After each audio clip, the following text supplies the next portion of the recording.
12వ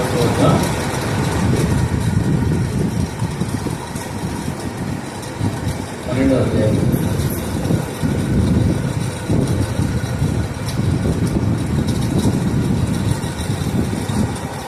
సువార్త 12వ అధ్యాయం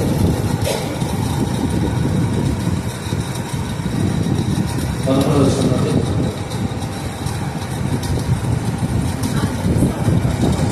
ఆ జన సమూహంలో ఒకడు, బోధకుడా, పిత్రార్జితములో నాకు పాలు పంచి పెట్టవని నా సహోదరునితో చెప్పుమని ఆయన అడుగుగా, ఆయన పోయి మీ మీద తీర్పల్లిగానైనను పంచిపెట్టు అనేగానైనను నన్ను ఎవరు నియమించని అతనితో చెప్పారు.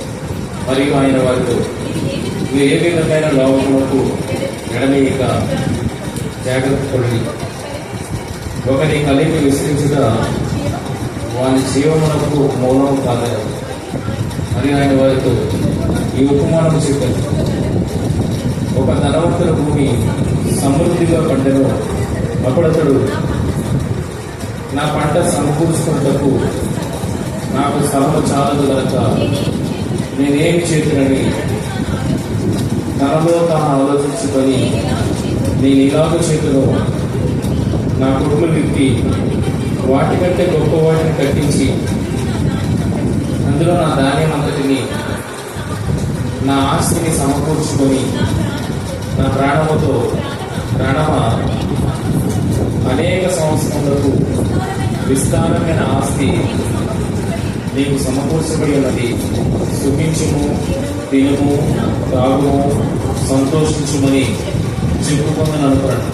అయితే దేవుడు, ఎదురువాడ ఈ రాత్రి ప్రాణము అడుగుతున్నారు, నీకు సిద్ధపరిచినవి ఎవరు బగునని అతనితో చెప్పారు. దేవుని ఎడల ధనవంతుడు కాక తన కొరకు సమకూర్చుకునేవాడు ఆరాధనే ఉంది అని ఈ సందర్భంగా మనం చాలాసార్లు చదువుకుంటున్నాం. అయితే ఈ సందర్భాన్ని చదువుతున్నప్పుడు మనం ఎట్లా ఆగిపోయామంటే, ఉపమానం దగ్గర ఎగ్జాంపుల్ చెప్పాడు, కానీ ఒరిజినల్ సందర్భం అయితే ఉంది. ఒరిజినల్ సందర్భం ఏంటి? ఒకడు, బోధకుడా, పిత్రార్జితంలో నాకు పాలు పంచిపెట్టవద్దని నా సహోదరుతో చెప్పుకొని ఆయన అడుగుతాడు. ఒక సిచ్యువేషన్ అనేది జరుగుతుంది, దానికి వారికి అర్థమయ్యే రీతిలో ఎగ్జాంపుల్ అనేది ఆయన చెప్పడం అనేది జరిగింది. ధనవంతుడు అనేది ఒక ఎగ్జాంపుల్. మరియు ఆయన వారికి ఈ ఉపమానము చెప్పాడు. ఉపమానం అనేది దేనికి చెప్పబడుతుంది? ఉపమానం అనేది దేనికి చెప్పబడుతుంది? ఏదైతే సంక్లిష్టంగా ఉంటుందో ఒక సందర్భం అర్థం చేసుకోవడానికి, దాన్ని సులభతరంలో అర్థం చేయించాలంటే ఒక ఎగ్జాంపుల్ ఇవ్వగా ఆ ఎగ్జాంపుల్ బట్టి మీరు అర్థం అంతే కదా. మ్యాథ్స్ ప్రాబ్లమ్స్ చేసుకున్నప్పుడు ఏ ఇస్తారు? ఒక ఎగ్జాంపుల్ ఇస్తారు. ఒరిజినల్ లెక్క ఉంటారు, వీడు ఒక ప్రాక్టికల్ లెక్క పెడతారు. ఆ లెక్కను చూడగానే ఇలా చేయాలనే పద్ధతి వాడికి అర్థం అవుతుంది. అప్పుడు ఒరిజినల్ దాంట్లోకి వస్తుంది. ఈజీవే అన్నమాట.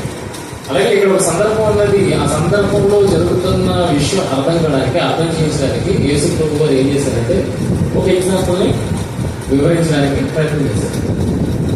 కానీ ఈరోజు సమాజం అంతా ఎక్కడ ఆగిపోయింది? సందర్భం దగ్గరికి వెళ్ళట్లేదు, ఉపమానం దగ్గర ఆగిపోయింది. ఉపమానం దగ్గర ఎందుకు ఆగిపోయింది అని అంటే, ఇక్కడ ఏమంది, దేవుడు వేరేవాడ ఈ రాత్రి నీ ప్రాణం అడుగుతున్నారు. ఎవరు ప్రాణం అడుగుతున్నారు? అది ఉపమానం, ఎగ్జాంపుల్. ఎగ్జాంపుల్ని మనం ఎలా తీసుకున్నాం? ఒరిజినల్ సందర్భంగా తీసుకున్నాం, ఒరిజినల్ సందర్భాన్ని వదిలిపెట్టేస్తాం. అర్థమవుతుంది? ఈరోజు డిస్కషన్ ఎక్కడ జరుగుతుంది? ధనవంతుడు ప్రాణంలో అడుగుతున్నది ఎవరు కదా. కానీ అసలు సందర్భం ఎవరైనా పట్టిస్తున్నారా? అసలు ఏం జరుగుతుంది? యేసుక్రీస్తు ఈ ఉపమానాన్ని దేని నుంచి చెప్పాడు? అక్కడ ఏంటి అర్థం కాని పరిస్థితి? అర్థం చేయించడానికి ఎందుకు ఈ ఉదాహరణ పెట్టుకున్నాడు? అసలు సందర్భంలో వెళ్ళడం మానేసం, ఉపమానం దగ్గర ఉంది. అయితే ఈ ఉపమానాన్ని బట్టి ఈరోజు చాలా వివరణలు ఉన్నాయి. ధనవంతుల ప్రాణం అడుగుతున్నది అని ఈ తెలుగు వెర్షన్ని బట్టి, ఈ తెలుగు అనువాదాన్ని బట్టి మనం ఏమవుతుంది, వెర్రివాడ ఈ రాత్రి నీ ప్రాణం అడుగుతున్నారు. ఎవరో ఒకరు ఈ ధనవంతుల ప్రాణాన్ని అడుగుతున్నారు అన్న విషయాన్ని బట్టి కొన్ని ఆలోచనలు అనేవి వచ్చి తెలుగు అనువాదంలో. కానీ వాక్యాన్ని చక్కగా అర్థం చేసుకోవాలంటే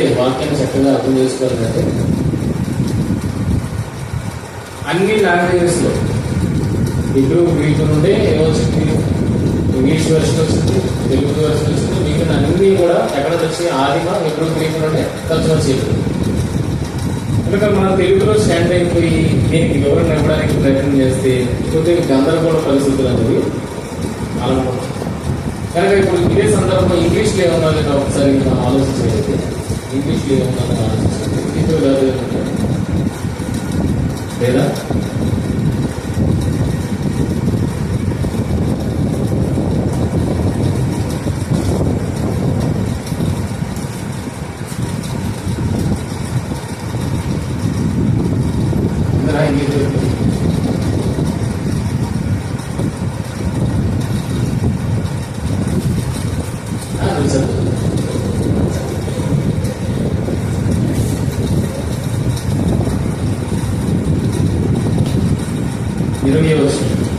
ఇరవై 21 వస్తుంది.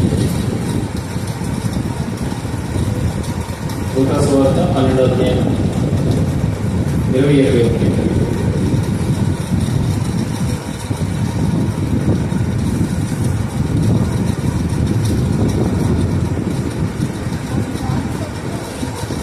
But God said to him, "You fool,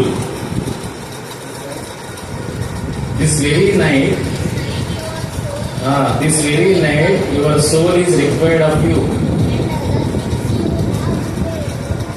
and now who will own what you have prepared?" అంటే నువ్వు సంపాదించిన ఎవరో దానికన్నా ముందు ఏమంటాడంటే, యూ ఫూల్, వెరివాడ, దిస్ వెరీ నైట్, ఈ రాత్రి నీ ప్రాణము కావలేను అని ఉంది ఇంగ్లీష్లో. తెలుగు ఏముంది, నీ ప్రాణం అడుగుతున్నాను అంది. ఇంగ్లీష్లో ఏముంది, నీ ప్రాణము కావలేను. ఎవరికి కావాలి నీ ప్రాణం?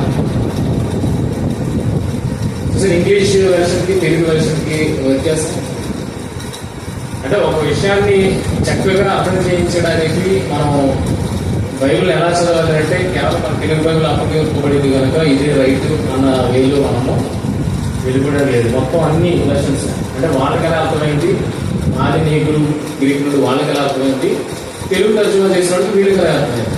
సో అందరి వ్యూని మనం తీసుకోవాలి. అందరి వ్యూని తీసుకున్నప్పుడు ఇంగ్లీష్లో ఏమని అని అంటున్నాడు, ఇంగ్లీష్లో ఏమంటున్నాడు, ఈ రాత్రి నీ ప్రాణము నీ నుండి కావలేదు. ఎవరు అడుగుతారు ప్రాణము? ఎవరు అడుగుతారు? జీవాన్ని పోయగలిగేది కానీ, ప్రాణం పోసేది కానీ, తీసేది కానీ ఎవరు? అంటే మీ ఇంగ్లీష్ వర్షన్లో ఏం కనపడుతుంది, దేవుడే అడుగుతున్నాడు కనపడుతుంది కదా. కానీ తెలుగు వర్షం వచ్చినప్పుడు ఏం కనపడుతుంది, మీ ప్రాణమును అడుగుతున్నారు, మీ ప్రాణమును అడుగుతున్నారు. కానీ రెండు అనువాదాలను బట్టి మనకి ఏమర్థమవుతుందంటే, తెలుగు అనువాదం కొద్దిగా తేడాగా కనబడుతున్నటువంటి, కానీ ఇంగ్లీష్ అనువాదాలను బట్టి చూడగలిగితే ప్రాణం పోసిన వాడే ప్రాణం తీయాలని చూస్తున్నట్టుగా మనకు కనబడదు. ఇది రైట్, వాస్తవం. ఇది వాస్తవం. ఈ రాత్రి నీ ప్రాణం నీ రెండు కావలేదు అని ఇంగ్లీష్లో ఉంది. ఎవరు అడుగుతారు కావాలి? దేవుడు అడుగుతాడు. దేవుడు అడుగుతాడు. ఇంకా తెలుగు దగ్గరికి వచ్చి మనం ఏమనుకున్నాం అంటే, వెర్రివాడ ఈ రాత్రి నీ ప్రాణం అడుగుతున్నారు అనగానే ఇది కొద్దిగా గందరగోళాన్ని సృష్టించదు. ఇది గందరగోళం సృష్టించింది. ఇంగ్లీష్ వెర్షన్లోకి వెళ్ళి అక్కడ ఏం మీనింగ్ ఇచ్చాడు అన్నది మనం వెదకపోవడాన్ని బట్టి, తెలుగు మీదే దించోడాన్ని బట్టి మనకి కొద్దిగా గందరగోళాన్ని పరిస్థితులు నెలకొన్నాయి. మరి ఇంగ్లీష్ని బట్టి చూడగలిగితే ఎవరు అడుగుతారు? దేవుడు అడుగుతున్నాడు. ఎందుకు దేవుడు అడుగుతాడు? దేవుడు అడగడానికి కారణం ఎవరికి అడుగుతాడు? ఇంగ్లీష్ చాలా ఈజీగా ఈ సందర్భాన్ని తీసుకోలేదు. దేవుడు అడుగుతున్నాడు. ఎవరికి అడుగుతాడు దేవుడు? దేని బట్టి అడుగుతాడు? దేని బట్టి అడుగుతాడు దేవుడు ప్రాణాలు? ఆ తర్వాత నువ్వు సంపాదించినవన్నీ ఎవరు పంపుతున్నావు? ఎందుకు అడుగుతారు? దానికి కింద సమాధానం ఇస్తారు. అసలు 21 ఇంగ్లీష్ ఉంటుంది అంతే. రెండో ఒకటే దేవుని ఎడల ధనవంతుడు కాక తన కొరకే సమకూర్చుకున్నవాడు అలాగుననే యుడినని చెప్తుంది. ఎలా ఉంటాడు? దేవుడు కొరకు ధనవంతుడు కాక. దేవుడు కొరకు ధనవంతుడు కావడానికి ఇది మెయిన్ పాయింట్. ఈ మొత్తం సందర్భానికి ఇదే మూలాంశం. ఎక్కడ ఆలోచించాలంటే దేవుని ఎడల ధనవంతుడు కాక తన కొరకే సమకూర్చుకున్నవాడు అలాగుననే యుడినని చెప్పాను. ఎలా ఉంటాడు? ఏదైతే ఎగ్జాంపుల్ చెప్పాడో అలా ఉంటాడు. ఏదైతే ఎగ్జాంపుల్ చెప్పాడో ధనవంతుడు గురించి చెప్పాడో అలా ఉంటాడు. అంటే దేవుని ఎడల ధనవంతుడు కాక తన కొరకే ధనవంతుడు అవ్వాలని ప్రయత్నిస్తే వాడి జ్ఞానం ఏమవుతుంది? దేవుడు ఆలోచిస్తాడు. ఎందుకు అవుతాడు? దేవుని ఎడల ధనవంతుడు కావడానికి దేవుని ఎడల ధనవంతుడు కావడం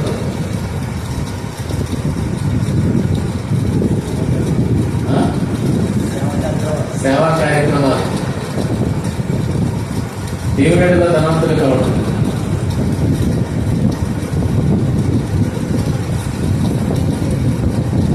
పేదలకి వాళ్ళకి సహాయం చేయడం. ఆశీర్వాదానికి ఒక సైకిల్ ఉంది. ఆశీర్వాదానికి దేవుడు ఆశీర్వదించడానికి ఒక సైకిల్ ఉంది.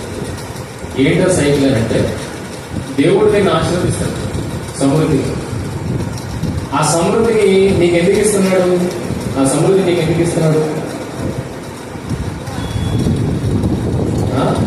ఎదుటి వాళ్ళకి సహాయం చేయడానికి.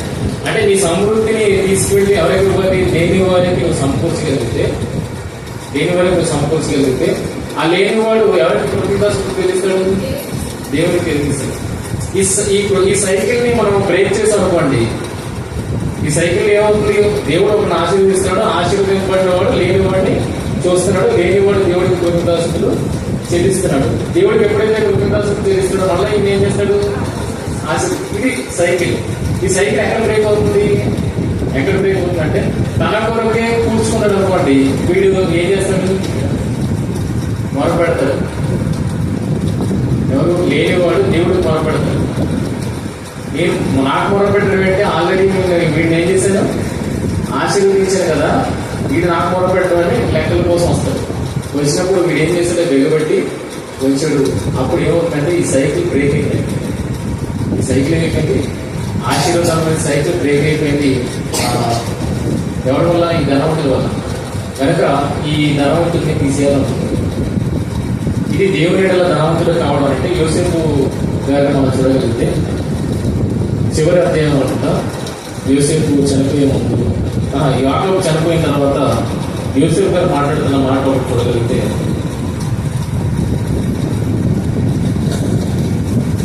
50వ అధ్యాయము 19-20 వచనం చూడండి.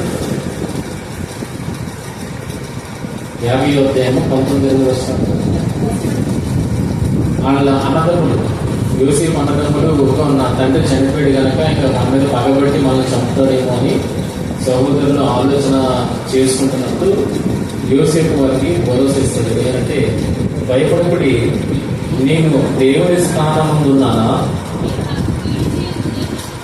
మీరు నాకు కీడు చేయని ఉద్దేశించారు కానీ నేటి దినమున జరుగుతున్నట్లు అనగా బహు ప్రజలను బ్రతికించినట్లుగా అది మేలుకే దేవుడు ఉద్దేశించి ఉన్నాడు. అర్థమైంది మాట ఏంటో? యోసేపు ఏం చెప్పాడు? కలభావాన్ని బట్టి 7 సంవత్సరాలు సమృద్ధిగా పంట పండుతుంది, ఇంకా 7 సంవత్సరాలు కరువు అనేది వస్తుంది. కనుక 7 సంవత్సరాలు సమృద్ధిగా పంట పడినదంతా ఏం చేశాడు? కూర్చాడు, పట్టణంలో కూర్చాడు. దేవుల్లో కూర్చున్నాడు, దానికోసం కూర్చున్నాడు. ఎవరి కోసం? ఇక్కడ అనేక ప్రజలు ఎవరి కోసం? బహు ప్రజలను బ్రతికించినట్లుగా అది మేలుకే దేవుడు ఉద్దేశించి ఉన్నాడు. ఆశీర్వాదం దేనికి ఇస్తున్నాడు? మనము వృద్ధి చెందడానికి, మన తరాలు వృద్ధి చెందడానికి కాదు. ఎవరంటే భూమి మీద ఏ ఒక్కరు తిండి లేకుండా సమాన స్థితిలో ఉండాలన్నది దేవుడి ఆలోచన. అలాంటి ఆలోచనను ఏం చేస్తాడంటే యోసేపు అయితే దాన్ని ఏం చేశాడు? జనాల కొరకు ఇచ్చాడు కదా, జనాల కొరకు ఇచ్చాడు. ఇంకా దేవుడు ఇస్తున్న సమృద్ధిని ఎవరికి ఇచ్చాడు? లేని వాడికి ఇచ్చాడు. లేని వాడు దేవుడికి కృతజ్ఞతాస్తుతులు చెల్లించాలి. సైకిల్ లాగా కంటిన్యూ అయింది. కానీ ఈ ధనవంతుడి దగ్గర ఏమవుతుంది? ఈ ధనవంతుడి దగ్గర ఏమవుతుంది? అది బ్రేక్ అవుతుంది. బ్రేక్ అవ్వగానే ఏమవుతుంది? దేవుడి దగ్గరికి చూడగలిగితే సుగమ సందర్భం అందరికీ తెలుసు. ఆదికాండము 19వ అధ్యాయము 19వ అధ్యాయం 11వ వచనం, 18వ అధ్యాయం 20వ వచనం, 20-21. మరియు యెహోవా సొదొమ గొమొర్రాలను గూర్చిన మొర గొప్పది కనుక వాటి పాపము బహుభారమైనది కనుకను నేను దిగిపోయి నా ఎదురు వచ్చిన మొర చెప్పుననే వారు సంపూర్ణంగా చేసుడు లేదు చూశారు. ఎవరు ఏం చేస్తారంటే ఎవరు మొర పెడుతున్నారు. ఎలా ఉన్నాయంట? సొదొమ గొమొర్రా ప్రాంతాలు లోతు చూసినప్పుడు ఎలా ఉన్నాయంట? దేవుడు ఏదైనా తోటని చేసినప్పుడు ఎలాంటి పరిస్థితులు అయితే ఉన్నాయో ఆ రకమైన సమృద్ధి ఎక్కడుంది? సొదొమ గొమొర్రాలో ఉంది. మరి సొదొమ గొమొర్రా అంత సమృద్ధి చెందినదైతే ఆ సొదొమ గొమొర్రా గురించి ఎవరు మొదలుపెడుతున్నారు? దేవుడు ఏం చేస్తున్నాడు? నా దగ్గరకు మొర వచ్చింది, చాలా గొప్పది, నా ఎదురుకు వచ్చిన ఆ మొర చెప్పునే వాడు సంపూర్ణంగా చేసేది లేదు. ఏం చేశారు? ఏం చేశారు? ఇక్కడ మనకి వివరం లేదు. తర్వాత ఆదికాండం 19-13 వచ్చినప్పుడు కలిగితే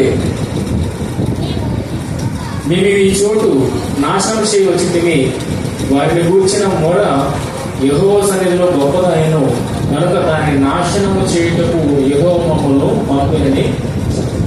మొర రాగానే దేవుడు ఏమవుతున్నాడు? రంగంలోనికి దిగుతున్నట్టుగా కనపడదు. ఎందుకు ఈ మొర ఎందుకు వచ్చింది? దేన్ని బట్టి నా ప్రజలు మొర పెడుతున్నారు. ఆ మొరను బట్టి నిజంగా జరిగిందా లేదా అన్నది తీర్చుకోవడానికి 18వ అధ్యాయం చెప్పాడు. 19వ అధ్యాయం ఏం చేస్తున్నాడు? నాశనం విధిస్తానని చెప్తున్నాడు. ఎందుకు నాశనం విధిస్తున్నాడు? అంత సస్యశ్యామలమైన ఆ దేశానికి మీద దేవుడికి ఏమైనా పన్ను పుట్టిందా దాన్ని నాశనం చేయాలని ఆలోచన? ఎందుకు ఆలోచిస్తాం? నాశనం చేయాలనుకుంటాడు. ఆ దేశంలో ఎవరు మొదలుపెడుతున్నారు?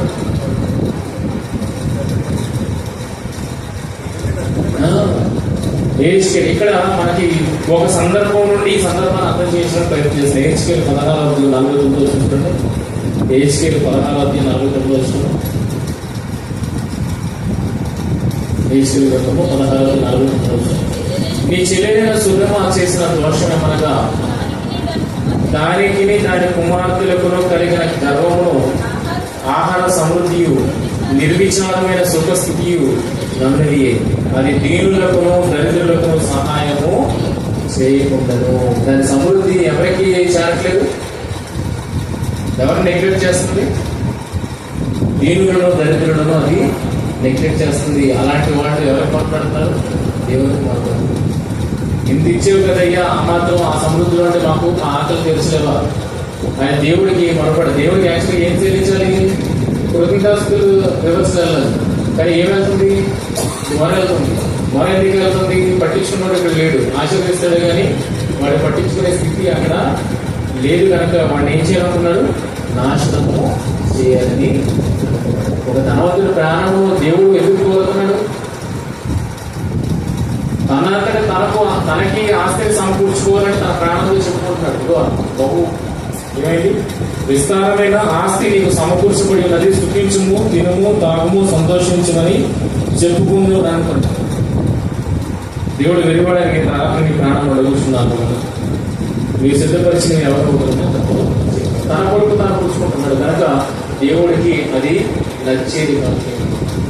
దాన్ని ఏమంటారు తెలుసా? దాన్ని ఏమంటారు? దేవుడు తనకి ఇస్తే తాదైపోదా? ఇజ్రాయెల్ ఆశీర్వాదం కలిగించాడు తెలుసా? ఇజ్రాయెల్ని అందరినీ దేవుడు ఆశీర్వదించాడు. అందులో నుండి ఏం తెమ్మన్నాడు? మన సమృద్ధిలో నుండి ఏం తెమ్మన్నాడు? దశమ భాగాన్ని తప్పన్నాడు. ఊరకనే తెమ్మన్నాడు. దాని ద్వారా ఎంతమంది ఆకలి తెలుసా? ఒక్కొక్కరు దశమ భాగం తెస్తే ఎంత ఆకలి తెలుసా? అలా వారి దశమ భాగం తేవగా దేవుడు ఏమన్నాడు? మనకి గ్రంథం ఏమన్నాడు? మీరు నా దగ్గరికి ఏం తెమ్మన్నాడు? దశమాంశం తీసుకొని రండి, మిమ్మల్ని ఆకాశపు తూగులను నింపి మిమ్మల్ని ఆశీర్వదిస్తాను అంటాడంటే సైకిల్ కంటిన్యూ అవుతుంది కదా. నువ్వు దశభాగం తెస్తే ఏమవుతుంది, దేవుడు నీకు మళ్ళీ సమృద్ధి ఇస్తాడు.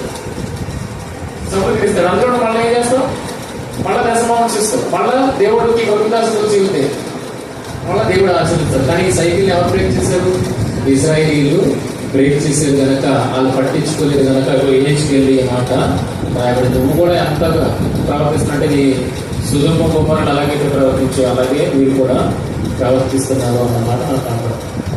మనకి ఎవరు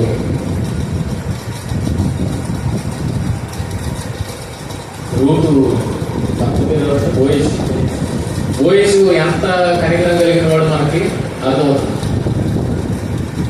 అమ్మాయి ఎవరో తెలియదు, కానీ ఆ అమ్మాయి పట్ల అలా ఉంటాడంటే మిగిలిన వారి పట్ల ఎలా ఉంటాడు, పడిపోయిన పనులు ఏరుకోవద్దు.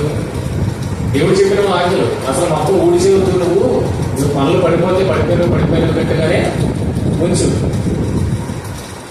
విశ్రాంతి సంవత్సరం ప్రకటించు. ఆ విశ్రాంతి సంవత్సరంలో నువ్వు ఎవరు వేరుకుంటారు, పేదలు విధవరాళ్ళు లేని వాళ్ళు మీరు వేరుకుంటారు అని దేవుడు చెప్పాడు. పోయేసు ఆ రకంగానే ప్రవర్తించినట్టుగా మనకి కనపడుతుంది. అందుకే నయోమి ఆయన గురించి గొప్ప మాటే మాట్లాడుతుంది. అలాంటి వాడు అసలు లేడు, పోయేసు లాంటి మనస్తత్వం కలిగిన వాడు లేడు. అలాంటి క్యారెక్టర్ కలిగి ఉంటే కనుక దేవుడు సైకిల్ సంపూర్ణ అవుతుంది కనుక ఆశీర్వదింపబడతాడు. కానీ సొదొమ గొమొర్రా విషయం ఏమవుతుందంటే దేవుడు ఆశీర్వదిస్తున్న ఆశీర్వాదం కిందకి వెళ్ళట్లేదు కనుక దాని విషయమే మొర బహు గొప్పదిగా దేవుడి ఉంది. దాన్ని బట్టి సొదొమను నాశనం చేస్తుంది. మరొక సందర్భాన్ని మనం చూడగలుగుతాం.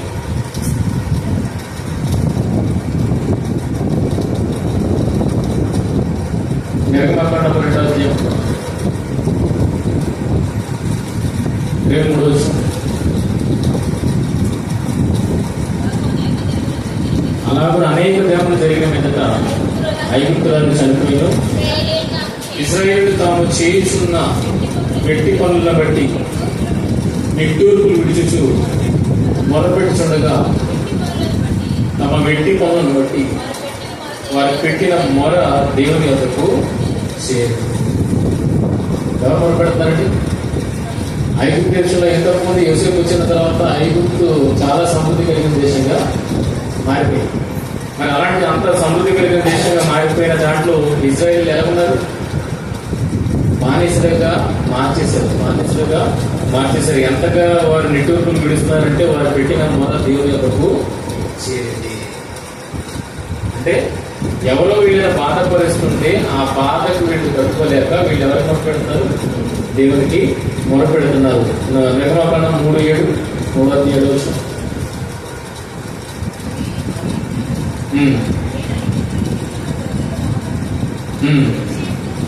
నిశ్చయంగా చూసింది, పనుల్లో తమను కష్టపెట్టిన వారిని బట్టి వారు పెట్టిన మొరడు వీటిని వారి దుఃఖములు నాకు తెలిసి కనుక ఎవరిని అన్యాయముగా బాధపరచకూడదు అన్న విషయం అది నీకేం లేదు బాధపరుస్తాడు. దేవుడు అన్నీ ఇస్తున్నాడు కదా. కానీ ఎలా ఉన్నావు నువ్వు ఎదుటివాడి పట్ల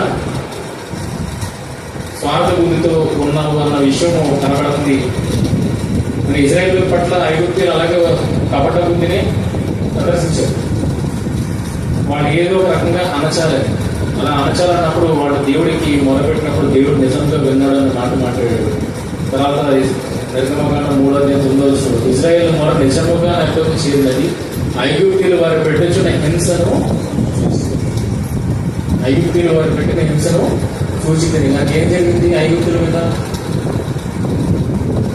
ఐగుప్తులకి ఏం జరిగింది? తర్వాత వారు దేవుడికి పెట్టిన మొరను బట్టి దేవుడు ఆ మొరను ఆలకించి ఐగుప్తులకి ఏం చేశాడు? శిక్ష విధించాడు. కనుక దేవుడు ప్రాణమును అడుగుతున్నాడు. దేవుడే ప్రాణమును అడుగుతాడు. దేన్ని బట్టి అడుగుతున్నాడు? మొరను బట్టి. ఇప్పుడు తెలుగు అనువాదం తప్ప అనలేదు. దేవుడు అడుగుతున్నాడు, కానీ దేన్ని బట్టి అడుగుతాడు? ఏ దేశంలో అడుగుతున్నాడు దేవుడు అని అంటే వారు పెడుతున్న మొరను బట్టి దేవుడు అది నిజమా కాదా విచారించుకున్న తర్వాత వారి మీద నాశనాన్ని అనేది పంపిస్తున్నాడు అన్న విషయం నాకు అర్థమవుతుంది. కనుక తెలుగు అనువాదం కూడా తప్పు కాదు. కానీ దాన్ని ఒక లైనప్ లో తీసుకురావాలి. ఇంగ్లీష్ చదివిన తర్వాత ఇంగ్లీష్ చదివేటో తెలుగు తప్ప నేను అనుకో ఆ రెండింటిని తీసుకుని సమగ్రంగా మనం ఆలోచించడానికి ప్రయత్నం చేయాలి. ఇప్పుడు దేవుడు అడుగుతున్నాడు అని క్లియర్గా ఇంగ్లీష్ బైబిల్లో ఉంది, కానీ దేవుడు ఎందుకు అడుగుతున్నాడు అనే దానికి మనం బేస్ తీసుకునొచ్చు. బేస్ తీసుకుని వచ్చినప్పుడు ఏంటి కనబడింది? దేవుడు వరకునే అడగడు ఎవరిని. ఎందుకు అడుగుతాడంటే వాడెవరకు అన్యాయము జరిగిస్తాడు కనుక ఆ అన్యాయాన్ని బట్టి వాడి ప్రాణాన్ని దేవుడు తీసుకోవాలని ప్రయత్నం చేస్తాడు. ఎందుకంటే ఎవరు అన్యాయం అయిపోతారు వాడి వల్ల అనేది మనం చూసాం. వాడు మరణం బట్టి దేవుడు వాడి ప్రాణాన్ని తీసుకున్నాడు. ఇప్పుడు తెలుగు దగ్గరికి వచ్చినప్పుడు ఏమన్నా వేరే వాళ్ళ ఈ రాత్రి ప్రాణము అడుగుతున్నారు, ఈ ప్రాణం అడుగుతున్నారు. ఇప్పటి వరకు చూసిన రెఫరెన్సెస్ లో ముగించారు. ఇప్పటి వరకు చూసిన రెఫరెన్సెస్ లో ఎక్కడ దూరంగా సంబంధం లేని వాళ్ళు అడుగుతున్నట్టుగా ఉందా? పక్కనే బాధపరుస్తున్న వారిని బట్టి మీరు మొదలుపెడుతున్నట్టుగా ఉంటారు. ఎవరు సంబంధం లేనివాడు అడుగుతున్నాడు, సంబంధం ఉన్నవాడు అడుగుతున్నాడు. ఐగుప్తు విషయం చదివాం. సమకాలీన పరిస్థితుల్లో ఒకడు బాధపడ్డగా ఆ బాధను బట్టి దేవుడికి మొరపెట్టగా ఆ మొరను బట్టి దేవుడు వారిని నాశనం చేసినట్టే ఒకే కాలంలో ఉన్నవారు ఒకరినొకరు బాగా చూడకపోవడాన్ని బట్టి దేవుడు యొక్క మొరచేరగా మొరను బట్టి వీడికి శిక్షిస్తుంది. అంటే ఎవరితో సంబంధం ఉంది? దూరంగా ఉన్నోళ్ళతో సంబంధం లేని వాళ్ళు మొరపెడుతున్నారా? సంబంధం ఉన్నోళ్ళు మొరపెడుతున్నారా? సంబంధం ఉన్నోళ్ళే మొరపెడుతున్నారు. మరి నేను ఎక్కడికి కల్పిస్తాము? ప్రకటన ఆరోగ్యం వెళ్ళి కల్పిస్తాం. ఎవరు కల్పిస్తారు? నువ్వు అక్కడ ఉన్నారు, పరదేశంలో ఉన్న వాళ్ళు ఉన్నారు. వాళ్ళు ఎవరు అడుగుతున్నారు? వాళ్ళు ఇంకో ఈ ప్రాణం అడుగుతున్నారు. కక్ష కట్టదు, దానం జరుగుతుంది. ఆలోచించండి. సంబంధం ఉన్నవాడే మొరపెడుతున్నాడు, సంబంధం లేనివాడికి దీనికి దూరంగా ఉన్నవాడికి అసలు సంబంధం లేనివాడు ఎందుకు? దీని గురించి ఆ టాపిక్ లో మనం నెక్స్ట్ చూద్దాం. కానీ ఇప్పటికీ మనం ముగించుకోవడానికి చూడగలిగితే మరో సందర్భాన్ని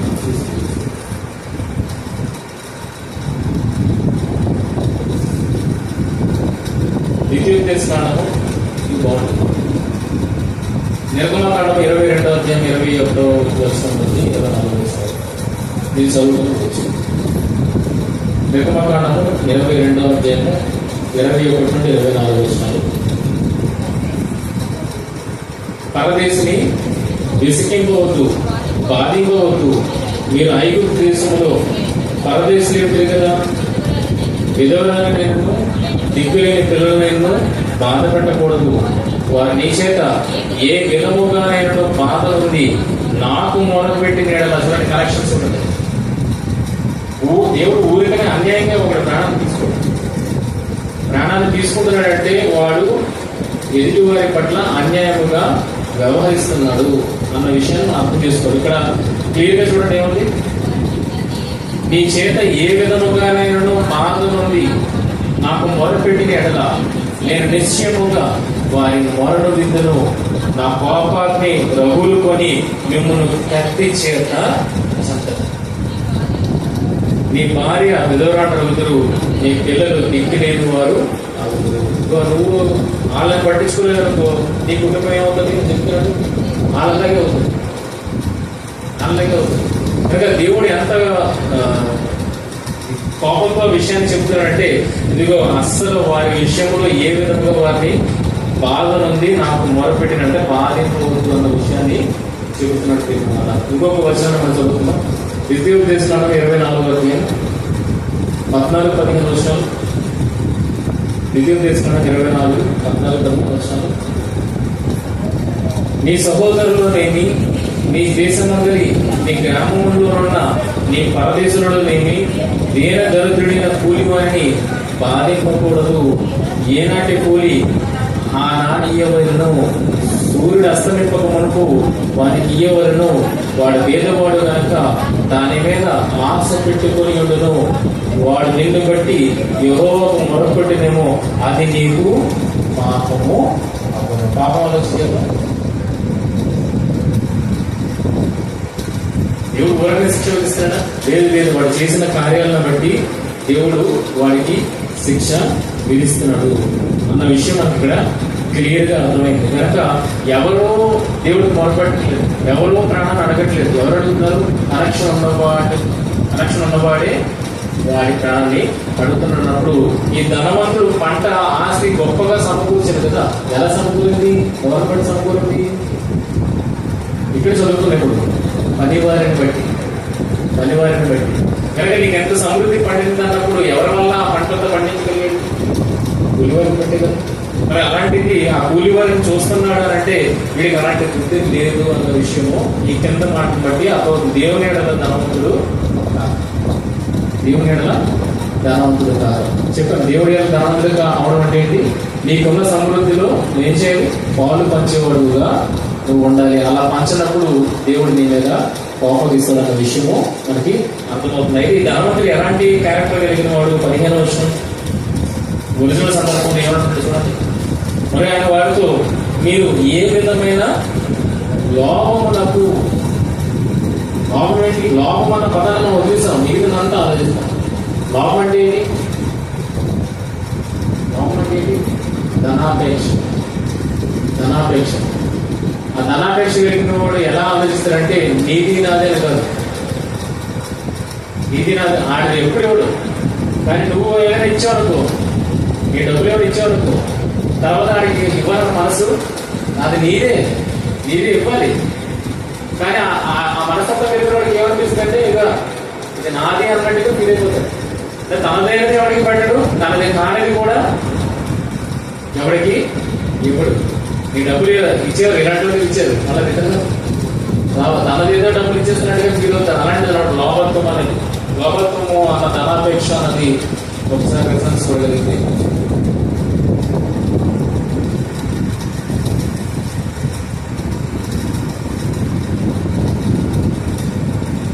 కొలస్సీయులకు రాసిన పత్రిక 3వ అధ్యాయం 5వ విషయం. కొలస్సీయులకు రాసిన పత్రిక 3వ అధ్యాయం 5వ విషయం. కావున భూమి మీద ఉన్న మీ అవయములను అనగా జాగ్రత్తను, అపవిత్రతను, కామాతులతను, దురాశను, విగ్రహారాధనైన ధనాపేక్షను ఇంటర్లో ఇంకోటి ఏముందంటే ధనాపేక్ష ఇంకొక మీనింగ్ ఏంటంటే పిసిగ కొట్టువాడు వాడు. కానీ ఈ ధనవంతుడు క్యారెక్టర్ ఏంటి? దేని కొరకు ఎగ్జాంపుల్ ఇచ్చాడు? లోపత్వం మీద ఎగ్జాంపుల్ ఇచ్చాడు. ఈ ధనవంతుడికి ఏముంది? లోపత్వం ఉంది. ఎవరో కష్టపడక వీరికి ఇంత సంపాదన సమకూర్చగా ఈ సంపాదన కూడా ఏది ఇవ్వలేకపోతాడు? కూలి ఇవ్వలేని పరిస్థితుల్లో వీడున్నాడు. లోపత్వాన్ని బట్టి మనం అర్థం చేసుకోలేదు. మన లోపత్వాన్ని బట్టి తనదైన దేవుడు తనది కానిది కూడా ఎదుటివాడు ఇవ్వడానికి ఇష్టపడడు. అలాంటి వాడు మాట్లాడుతున్న మాట దిగు. అనేక సంవత్సరాలకు విస్తారమైన ఆస్తి నీకు సమకూర్చబడినది, సుఖించుము, తినుము, తాగు, సంతోషించమని చెప్పుకుంటున్నాడు. అంతేగాని తోటి వాడికి ఇచ్చి అందులో ఆనందాన్ని పొందుకోవడం ఆశపడట్లేదు. తల్లి ఎక్కడ ఆనందిస్తుందండి? తన కడుపు నిండిందని ఆనందిస్తుందా? పిల్లలు కడుపు నిండుగా తన కడుపు నిండిందని ఆనందిస్తుందా? ఏది ఆనందం? నిజమైన ఆనందం. కానీ దేవుని ఏడలో ధనవంతుడు అయిన వాడు ఎలా ఆలోచిస్తాడంటే ఆనందాన్ని ఎక్కడ చూసుకుంటాడంటే తనలో తనకు ఆస్తి కూర్చుని సంపూర్ణంగా చూసుకోవడం, ఎదుటివాడికి సమృద్ధి ఉపయోగపడిందా లేదా అన్నది చూస్తాడు. యోగు సందర్భంలో కూడా మనకి చాలా 29-30 అధ్యాయంలో ఇలాంటి విషయాలు మనకి రాసుకోవాలి. యోగుని ఎక్కడ అడుగు వేసి ఏమవుతాయి? చేతులు పడినట్టే అయిపోతున్నాడు. అయితే ఆ సమృద్ధి నాకు తన దగ్గర చూస్తున్నాడా? నా బొమ్మ ఎదుగు వచ్చిన వాడికి నేను భోజనం పెట్టకుండా పంపించలేదన్నాడు. అది ఎలాంటి వాడు కానండి. ఎరిగిన వాడికి ఎరగని వాడికి కూడా ఆయన లేని వాడికి వస్త్రాన్ని ఇచ్చిన వాడిగా ఉన్నాడు, ఆకలికి ఇచ్చిన వాడిగా ఉన్నాడు, విధవరాలకి సపోర్ట్ సిస్టమ్గా ఉన్నట్టుగా మనం కనపడుతుంది. దేవుడు అంత గొప్పగా ఆశీర్వదిస్తే ఆయన ఎలా ఉన్నాడు? ఎందుకు చూసుకుంటున్నాడు ఆనందాన్ని? తన ఆశలు చూసుకోవట్లేదు ఆనందాన్ని, ఇతరులకు మంచి దాంట్లో తన ఆనందాన్ని పొందుకుంటాడు. ఇది దేవుని ఎడల ధనవంతుడు ఆయన వాడు. కానీ ఈ ధనవంతుడు ఎలా ఉంటాడు? ఎక్కడ ఆనందం చూసుకుంటాడు? ఎదుటి కాదు, అందరినీ సమకూర్చి నేనే ఆనందించాను, నేనే తృప్తిపడాలన్న ఆలోచన కలిగిన వాడు. ఇలాంటి వాడిని ఎవరు ప్రాణాలుతున్నారు? దేవుడు ప్రాణాలుతున్నారు. ఎవరిని బట్టి? వాడి వలన ఎవరైతే ఇబ్బంది పడ్డారో వాళ్ళు దేవుడికి మొరపెడుతున్నారు. బిగించాడు, ఎవరితో కూలి బిగించాడు, ఏదో బిగించాడు సంథింగ్, దాన్ని బట్టి వాళ్ళు మొరపెడతారు. ఎప్పుడు పని చేసిస్తారు, ఉదయం పని చేసిన తర్వాత కూలి ఎప్పుడు ఇస్తారు? సాయంత్రం కదా ఎదురు చూస్తారు. ఇందాక మనం రిఫరెన్స్ చదువుకున్నాం, ఏనాటి కూలి ఆనాటికి ఏనాడు అంటే సాయంత్రం అవగానే ఉదయం దేనికోసం ఆశపెట్టుకున్నాడు, కష్టపడాలి కదా కూలి వస్తుంది. కానీ సాయంత్రం వెళ్ళి చేంజ్ చేసినప్పుడు కూలి ఇవ్వడం పో అన్నాడు కదా. ఇప్పుడు ఎప్పుడు మొదలుపెడతారని చూడండి, 20 వచ్చిన. అయితే దేవుడు వెరివాడ ఈ రాత్రి నీ ప్రాణమును అడుగుతున్నాడు. పరదేశం వాడికి రాత్రి పగలేంటి, పరదేశంలో ఉన్న వాడికి రాత్రి పగలేంటి. కానీ ఎవడు రాత్రి అడుగుతున్నాడు? ఎవడి కూలైతే సాయంత్రం రాలేదు వాడు తీసులో మనకు ఇంటికి వెళ్ళి ఏం చేస్తాడు? బాధపడతాడు. రాత్రి కాదు బాధపడతాడు. ఆ బాధ ఎవరికి వెళ్తుంది? దేవుడి దగ్గర వెళ్తుంది. ఈ రాత్రి నీ ప్రాణంలో అడుగుతున్నారు. నీ వల్ల ఇబ్బంది పడిన వారు నాకు మొరపెడుతున్నారు, వారి మొర నా ఇద్దరు నిజంగా చేరింది, నేను తీసేయడంలో తప్పే ఉంది అని దేవుడు అడుగుతున్నాడు. ఆలోచన రావడమే తడుగు. ఏమంటాడు? ఇంకా ఆలోచించుకుంటున్నాడు. చూపించము, తినమో, త్రాగము, సంతోషించమని చెప్పుకుందని అనుకున్నాడు. అనుకోవడం తడుగు. ఏమైంది ఇక్కడ? నీ ప్రాణం కావాలి. ఇంకా అలాంటి ఆలోచన కూడా రావడం అనేది రైట్ కాదు. ఇది లోభత్వాన్ని సూచిస్తుంది. లోభత్వం వరకే ఎగ్జాంపుల్ ఇచ్చాడు. ఆ లోభత్వాన్ని పక్కన పడేసాం. ఎక్కడ పడుతున్నా ఉంటున్నాము? అడుగుతున్నది ఎవరు? ఎందుకు అడుగుతున్నారు? వాళ్ళు ఎవరు అడుగుతున్నాడు? సంబంధం లేనివాడు ఎందుకు అడుగుతాడు? సంబంధం లేనివాడు అక్కడ ఎక్కడ ఉన్నాడు? రాత్రి పగలేడానికి రాత్రి అడుగుతున్నారు. ఈ రాత్రి నీ ప్రాణం అడుగుతున్నారు. రాత్రి అడుగుతుంది. ఆలోచించండి, ఎవరు అడుగుతున్నారు? సంబంధం ఉన్నవాడే అడుగుతున్నాడు. సంబంధం ఏ రకంగా ఉందంటే వాడికి ఏదో రకంగా వీడు సపోర్ట్ చేశాడు, కానీ ఆ ప్రతిఫలాన్ని పొందలేకపోతున్నాడు కనుక, ప్రతిఫలాన్ని పొందలేకపోవడాన్ని బట్టి దేవుడికి మొదలు పెట్టాడు కనుక దేవుడు ఆ మొదలు విని వీడి మీద యాక్షన్ తీసుకోవడం అనేది జరుగుతుంది. ఇది ఒరిజినల్ సందర్భంలో వస్తే ఎవడు బిగించాడు? ఇప్పుడు ఇదంతా ఉపమానం.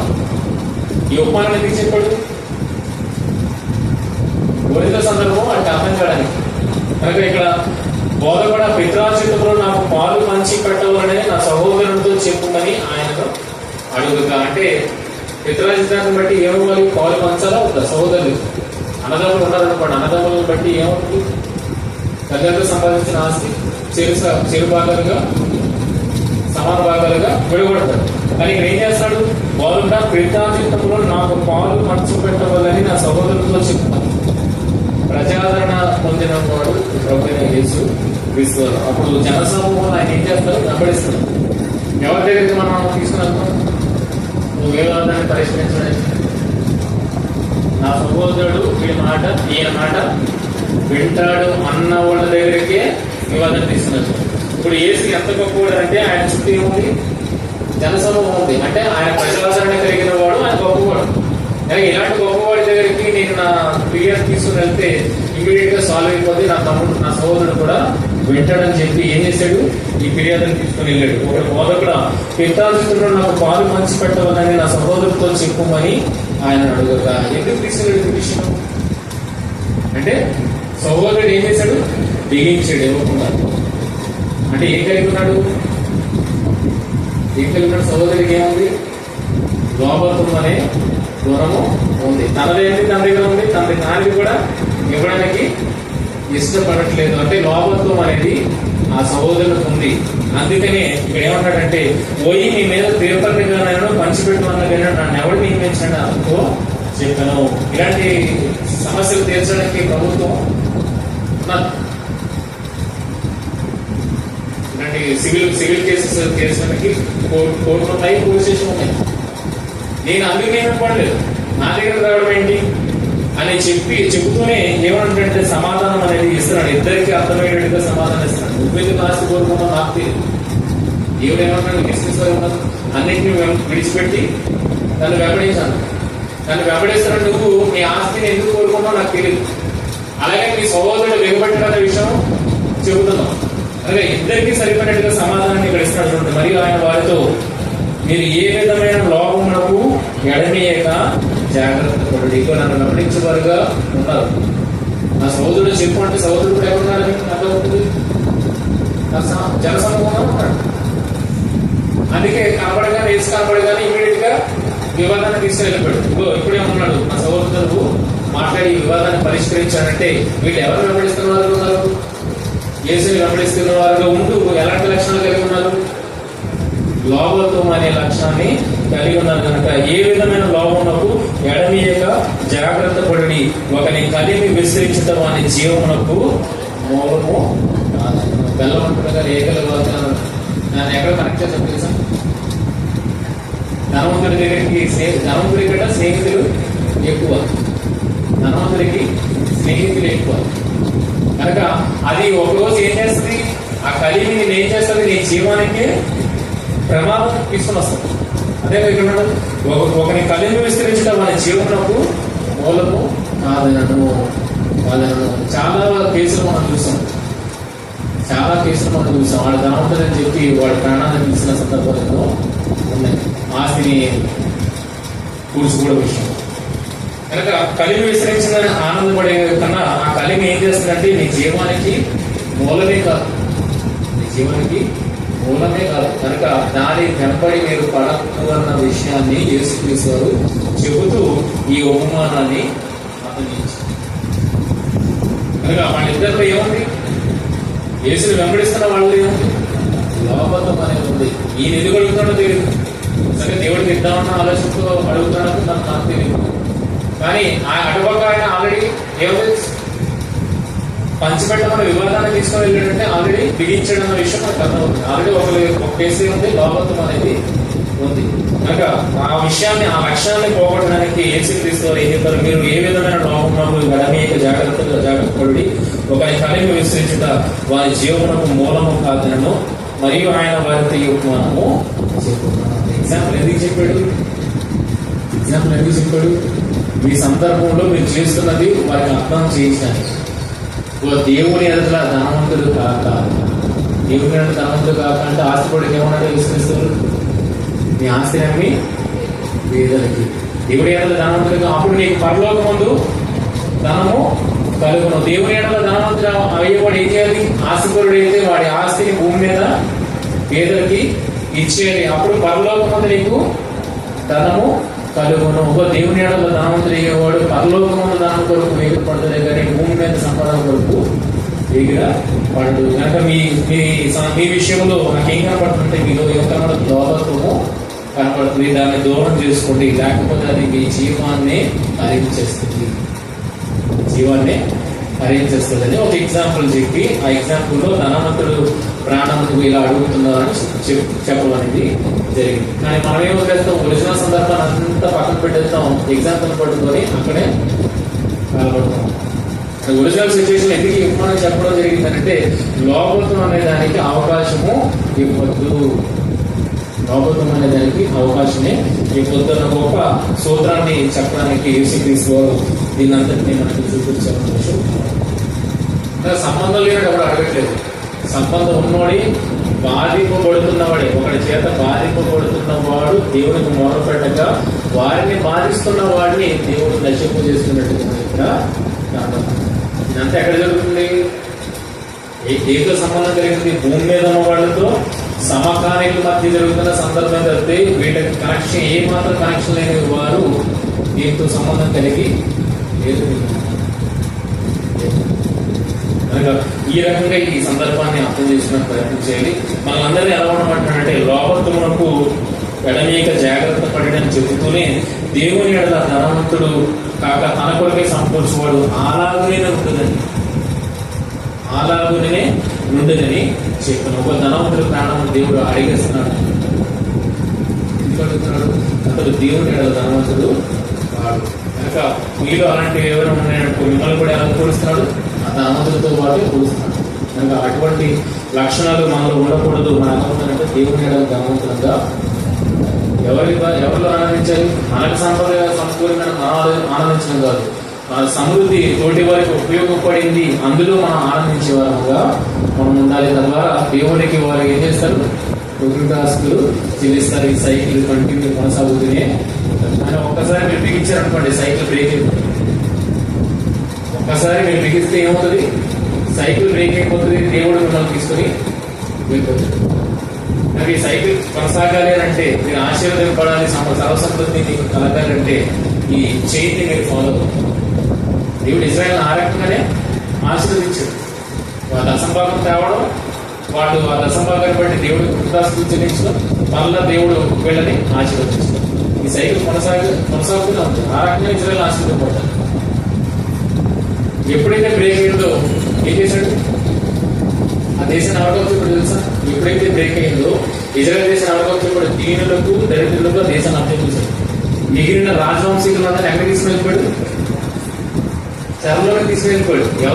ఎవరు విడుదల పొందో తెలుసా? దీనులు దరిద్రులే. ఆ దేశాన్ని వాళ్ళకి అప్పగించాడు నెబ్బుదేశం. మిగిలిన అందరినీ రాజకుమారులే, రాజవంశస్థులందరినీ ఎక్కడ తీసుకెళ్ళిపోయాడు? చెరలోకి తీసుకెళ్ళిపోయాడు. మనం చంపించుకుంటారు. అంటే చివరికి ఎవరు బ్రతికారు?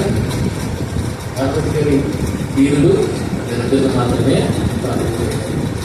కనుక మన చుట్టూ ఉన్న వాళ్ళు ఇటువంటి పరిస్థితి మన చుట్టూ కూడా ఉన్నది. కనుక మనల్ని బట్టి ఎవరు మొదలుపెట్టే పరిస్థితి ఉండకూడదు. మనల్ని బట్టి దేవుడు ప్రభుత్వాలు చెల్లించే పరిస్థితి ఉండాలి. మనల్ని ఏమనుకోడు బాగోతుంది అసలు తావే. దేవుడు నిన్ను ఆశీర్వదిస్తున్నాడంటే దేవుడికి తెలిసిన ఇచ్చేవాడుగా ఉన్నావు అనే దేవుడు నిన్ను ఆశీర్వదిస్తాడు. సైకిల్ని మనం బ్రేక్ చేసేవాడుగా ఈ మాటను మీరు గుర్తుపెట్టుకుని ఆ రకంగా ప్రవర్తిస్తారని కోరుకుంటూ మహిమ మాటలు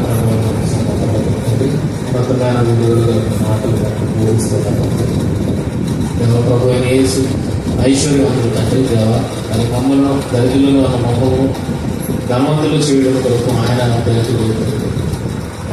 అంత గొప్ప రక్షకుడిని మేము పొందిన వారముగా, ఆయన మార్గంలో నడుస్తున్న వారముగా తండ్రి, మేము ఎన్నికల పనులకు మా తోటి వారు దేవ మమ్మల్ని బట్టి ఇబ్బంది పడేవారు మమ్మల్ని బట్టి తండ్రి ఆనందించేవారుగా, మీకు ఉదాసు చెల్లించేవారుగా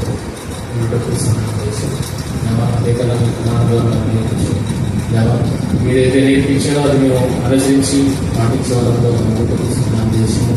మా సమృద్ధి తోటి వారికి సహాయపడేదిగా, మీ గొప్పతనాన్ని సూచించే విషయంలో అది ఉండేటట్టుగా నడిపించడానికి కోరుతూ ప్రార్థిస్తుంది.